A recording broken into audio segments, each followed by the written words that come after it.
गंगूबाई गाठियावाड़ी 7 के दशक की माफिया कहलाई जाती थी। उनसे पंगा लेने से पहले 100 बार सोचना पड़ता था। वे अपने समय की खतरनाक महिला हुआ करती थी। वे एक कोठे की मालकिन थी जिनकी मर्जी के बिना कोठे में बड़े से बड़े गैंगस्टर भी पैर नहीं रख पाते थे। गंगूबाई काठियावाड़ी का जन्म सन 1939 को गुजरात में हुआ था। उनका असली नाम गंगा हरजीवन दास था। गंगूबाई एक संपन्न परिवार में जन्मी इकलौती लड़की थी जिनके परिवार वाले बेटियों को पढ़ने लिखने में विश्वास रखते थे। गंगूबाई को उनके परिवार वाले पढ़ा लिखा कर कुछ बनाना चाहते थे, लेकिन उन्होंने पढ़ाई में दिलचस्पी नहीं थी। उन्हें फिल्मी जगत का शौक था। वे एक एक्टर्स का सपना देखकर आगे बढ़ती थी। गंगू को कॉलेज के दिनों में उनके पिता के अकाउंटेंट से प्यार हो गया। हालांकि प्यार करना गलत नहीं था, परंतु जिससे उनका प्यार किया गया था वो गलत था। अकाउंटेंट रमनिक गुजरात आने से पहले मुंबई रहा करता था।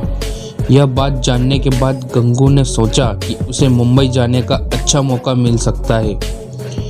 गंगूबाई के परिवार वालों को उनकी प्यार सही नहीं लगा और वे उनके खिलाफ थे। गंगू को एक्ट्रेस भी बनना था और प्यार भी पाना था, इसलिए मात्र 16 साल की उम्र में गंगू और रमनिक घर से भाग गए और उन्होंने मंदिर में जाकर शादी कर ली। मुंबई जाने के कुछ समय बाद रमनिक ने मात्र 500 रुपये में अपनी पत्नी गंगू को मिठापुर के कोठे पर बेच दिया। रमनिक ने गंगू को झूठ बोलकर कोठे पर भेजा था।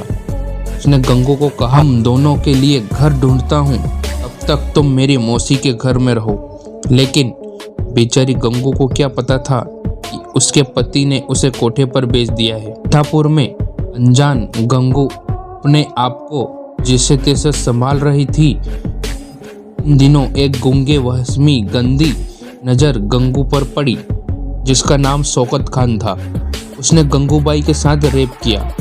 पूरी रात जबरदस्ती करने के बाद गंगू पूरी तरह से टूट गई थी। उसकी इतनी बुरी हालत हो गई थी कि उसे तुरंत अस्पताल में भर्ती कराया गया। ठीक होने के बाद गंगू ने शौकत खान की जानकारी निकाली, जिसके बाद से पता चला कि वे मशहूर डॉन करीम लाला का आदमी था। गंगू ने करीम लाला के पास जाकर इंसाफ मांगा, जिसके बाद करीम लाला ने शौकत खान को बहुत बड़ी सजा दी। गंगू ने करीम लाला को राखी बांधी, जिसके बाद करीम लाला ने गंगू को अपनी मुंह बोली बहन बना लिया। करीम लाला की बहन बनने के बाद मिठापुर में गंगू कद काफ़ी बढ़ गया था। जितना लोग करीम लाला से डरते थे, उससे कई ज़्यादा गंगूबाई से डरने लगे। मिठापुर के कोठे वाली बनने के बाद गंगू काफ़ी प्रचलित हो गई।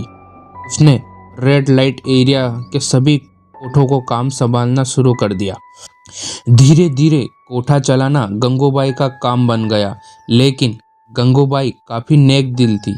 उसने सेक्स वर्कर्स के लिए काफ़ी सकारात्मक काम किए, इसलिए सेक्स वर्कर्स उन्हें गंगूबाई बोलने लगी। गंगूबाई ने कभी भी किसी लड़की के साथ ज़बरदस्ती नहीं की। वह उन्हीं लड़कियों को काम पर रखती थी जो अपनी मर्जी से काम करना चाहती थी। गंगूबाई ने सिर्फ सेक्स वर्कर्स के लिए नहीं बल्कि अनाथ बच्चों के लिए भी काम की। उन्होंने अनाथ बच्चों को गोद लिया और उन्हें खूब पढ़ाया लिखाया।